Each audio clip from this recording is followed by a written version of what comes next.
আমার আপনজনদের কাছে আবার আমি এলাম আজকে আরেকটি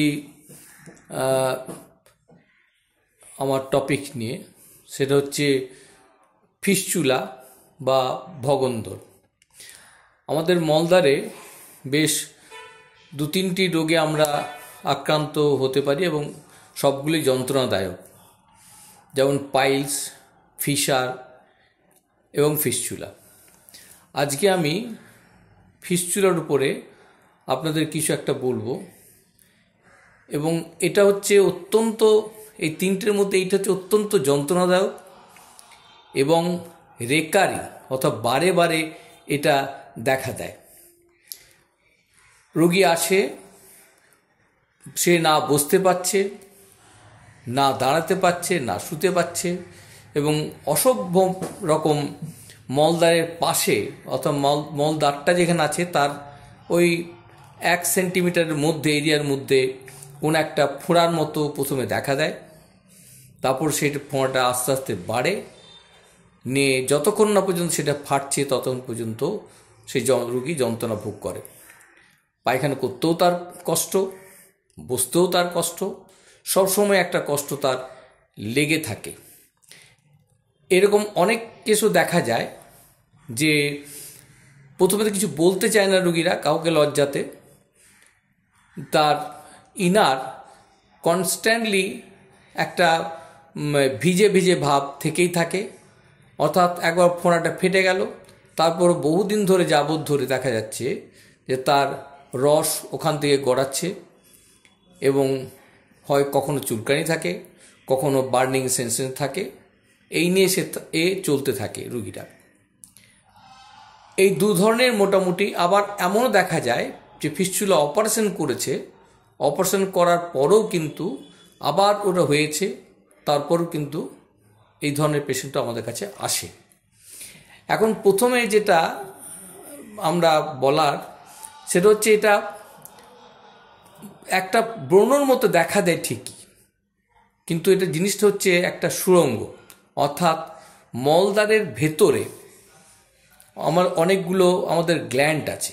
সেই গ্ল্যান্ডের কোনো একটা গ্ল্যান্ড ইনফেক্টেড হয় এবং ফোড়ার মতো দেখা দেয় ভেতরের দিকে। সেখানে একটা থলি তৈরি হয় এবং পুঁজগুলো সেখানে জমা হয় এবং একটা পথ খুঁজে নেয়, যে পথটা আমাদের মলদ্বার থেকে বা একটু কাছাকাছি কোনার স্কিনের ওপরে ওইরকম প্রথমে একটা ফোড়া ব্রণ মতো দেখা দেয়, অর্থাৎ পথ খুঁজে নেয়। একটা সুড়ঙ্গ পথ তৈরি হয় ভেতর থেকে, মলদ্বারের ভেতর থেকে বাইরের পর্যন্ত, এবং সেটা প্রথমে ফেটে গেল, কোনো হয়তো টেম্পোরারি মেডিসিন খেয়ে ফাটলো, ফেটে সে মনে করলো হয়তো চলে গেছে, শুকিয়ে যায় কয়েকদিন পরে হয়তো কারো কারো ক্ষেত্রে। কিন্তু ভেতরে যে ইনফেকশনটা থেকে যায় সেটা কিন্তু থেকে যায়, অর্থাৎ পুরো পাশ ভেতর বাইরে থেকে ড্রেনেজ হয় না। এখন এই জিনিসটা ডাক্তারের কাছে যখন যাওয়া হয়, ডাক্তারকে যাওয়া উচিত, কোনো সার্জেনের কাছে দেখে নেওয়া ভালো, কারণ এই জিনিসটাকে বোঝা যায় একমাত্র এমআরআই এবং প্রোক্টোস্কোপির মাধ্যমে, যে কি গ্রেডে এই ফিস্চুলাটা হয়ে আছে, অর্থাৎ শুধুমাত্র লোয়ারের দিকে হয়ে আছে, লোয়ারের, অথবা এটা ওপরের দিকেও অনেকটা পর্যন্ত সুড়ঙ্গটা গেছে। অনেকটা যদি যেয়ে থাকে সুড়ঙ্গটা, তাহলে সেক্ষেত্রে কিন্তু সেই ফিস্চুলাটা ভালো হতে কিন্তু সময় সাপেক্ষ, এবং এই কারণেই বারবার করে কিন্তু রিপিটেশন হয়। সার্জারির পরেও কিন্তু অনেক ক্ষেত্রে রিপিটেশন হয়ে থাকে। এবং হোমিওপ্যাথিতেও দেখা যায় যে আমরা হয়তো কিছুদিন মেডিসিন আমরা দিলাম, দেওয়ার পরে হয়তো 1 বছর হয়তো তার কোনো আর পাত্তা পাওয়া যায় না, পরে আবার বলল যে আবার এরকম হয়েছে।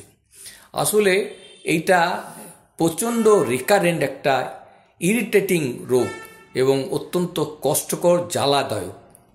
আমরা হোমিওপ্যাথি যেটা করে থাকি সেটা সাধারণত যখন বয়েলের মতো, অর্থাৎ জাস্ট একটা ফোঁড়ার মতো হয় এবং যন্ত্রণা ভোগ করে, প্রাইমারিলি আমি যেটা হিপার সালফার খুব লো পোটেন্সির, প্রথম দিকে হিপার সালফার লো পোটেন্সির ওই 6 বা 6x এরকম রিপিটেডলি দিতে থেকে আধ ঘন্টা 1 ঘন্টা অন্তর অন্তর। সাথে বেলেডোনা 6 অথবা 30 এটা দিলে হয়তো একদিনের মধ্যেই পোড়াটা ফেটে যায় এবং সেই যন্ত্রণাটা মুক্তি পেয়ে যায়। যখন এই জিনিসটা ঘটে তারপরে তাকে ক্যালেন্ডুলা একটু গরম জলে 20 ফোঁটা দিয়ে পরে সেটা সেক করতে বলা হয় দিনে 2 থেকে 3 বার।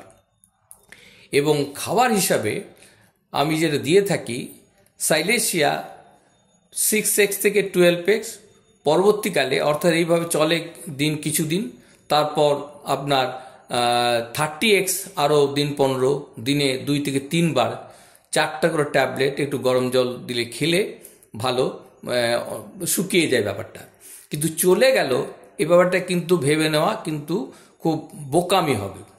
সেই জন্যে ধাতুগত এই চিকিৎসা করা দরকার। আমরা হোমিওপ্যাথি যেটা করে থাকি, মানুষটাকে চিকিৎসা করা হয়, অর্থাৎ সব কিছু তার কি টেস্ট, সে তার কীরকম তার মেজাজ, সে কি কিভাবে তার লাইফস্টাইল, এই সব কিছুকে দেখে কিছু মেডিসিন আমরা প্রয়োগ করি, যাতে তাও অনেক দিন ধরে প্রলং ট্রিটমেন্ট করলে তবেই কিন্তু ফিস্চুলা ভালো হতে পারে।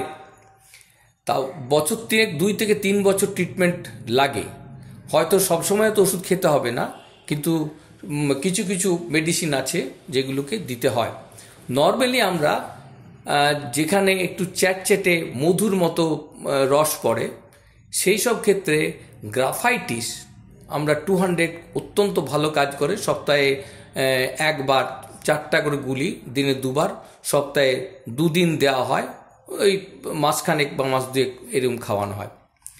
যেখানে রসটা খুব পাতলা টাইপের এবং দুর্গন্ধযুক্ত, গ্রাফাইটিসও দুর্গন্ধ আছে, দুর্গন্ধযুক্ত এবং খুব জ্বালাকর, পূর্ণিমা অমাবস্যাতে বাড়ে, সেক্ষেত্রে কিন্তু সাইলেশিয়া 200 সপ্তাহে 4টা গুলি 1 বার করে দিলেই ভালো।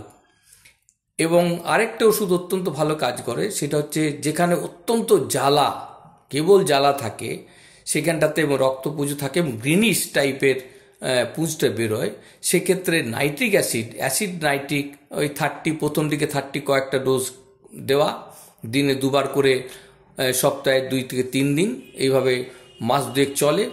তারপর কিন্তু সেটা 200-এ যায়। 200 গেলে সপ্তাহে 1 দিন নেওয়া হবে এবং 1 দিন নিয়ে মাস 3 খেয়ে দেখতে পারেন যে কীভাবে আপনার কতটা উপকার হচ্ছে। এছাড়াও আরেকটা হয় মায়াজোমেটিক ট্রিটমেন্টের সঙ্গে দেওয়া হয়, অর্থাৎ তার কোনো হিস্ট্রি কি, লাইফ হিস্ট্রি, ক্যান্সার ছিল কিনা তাদের কারোর বাড়িতে, কিংবা টিবি ছিল কিনা, এসব ক্ষেত্রে কিন্তু যেহেতু এটা রোগটা কিন্তু ধ্বংসাত্মক, তাই অনেক ক্ষেত্রে সিফিনাম, টিউবারকুলিনাম এই জাতের ওষুধগুলো লাগে। কিন্তু এই সমস্ত যাই কিছু করেন না কেন ওষুধগুলো দিতে গেলে একমাত্র সাইলেশিয়া 30x বা 12x, তার সাথে বারবারিস ভালগারিস মাদার, এই দুটো কিন্তু আপনি নর্মালি খেতে পারেন, খেয়ে ভালো থাকতে পারেন। কিন্তু আদার মেডিসিন যেগুলো খাবেন সেগুলো অতি অবশ্যই নিকটবর্তী কোনো ভালো হোমিওপ্যাথি চিকিৎসকের কাছে পরামর্শ করেই খেতে হবে। তিনি ধাতুগত চিকিৎসা না করলে এই ফিস্চুলা কোনোদিন ভালো হওয়া সম্ভব না। কিন্তু হোমিওপ্যাথিতে ভালো হয় এমন কিছু পেশেন্ট যেগুলো 2-3 বার অপারেশন করে, ভালো সার্জনের কাছে অপারেশন করার পরও আমার কাছে এসেছে, কিন্তু ভালো হয়ে গেছে। এবং কিছু পেশেন্ট আছে যেগুলো কিন্তু আমরা ট্রিটমেন্টে আছে, ভালো অবস্থাতে আছে। এইটুকু আমি বলতে পারি যে একদম গ্যারেন্টি দিয়ে কখনোই এগুলো বলা যাবে না, যদি না সেই পেশেন্ট একটু ধৈর্য নিয়ে চিকিৎসা হয়। তবে হ্যাঁ, টেম্পোরারি কিন্তু রিলিফটা দিয়ে দেওয়া যায়, না হলে কিন্তু পেশেন্ট তো অটোমেটিকলি আমাদের কাছ থেকে চলে যাবে। এবং সেই টেম্পোরারির জন্য হিপারসালফ সাফিসিয়েন্ট, বেলেডোনা সাফিসিয়েন্ট, তার সঙ্গে ক্যালেন্ডুলা আপনার কমপ্রেস, এইগুলো অতি অবশ্যই করা দরকার। আজ এই রইল, পরের দিন আমি পাইলস এবং ফিশার এগুলোর সঙ্গে পার্থক্য কী আমি জানাবো। নমস্কার।